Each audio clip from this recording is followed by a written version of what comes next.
So nag-video kay na po diri sa tapad sa balay.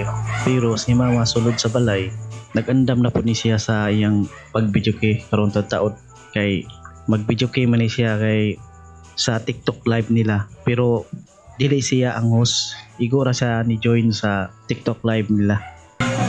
Kanta dari speakers. Kanta na po diri, oh.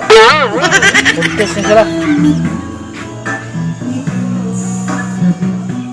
So kanang madungog sa mga silingan na pimerti mag-video kay si mama na magkanta para sa TikTok live. Mo join na siya sa TikTok live, no.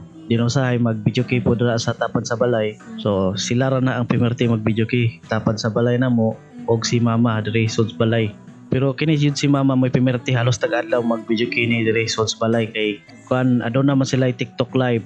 Pero dili si mama ang host, mo join ra siya sa TikTok live magkanta sila. Then ako usahay mag-video kay pug ko kanang di pa magsugod ang TikTok live ni mama, pero panagsara ko mag-video kay. Kini jud si mama halos tag-adlaw mag-video kay ni siya. Tungod kay aduna sila TikTok live, mo join ra siya sa TikTok live, dili siya ang host. Munang madungog sa silingan pimerti aduna yung nag-video kay diri sa among balay. Kana siya ang madungog si mama na mag-video kay nag TikTok live, pero join ra siya sa TikTok live, dili siya host, no.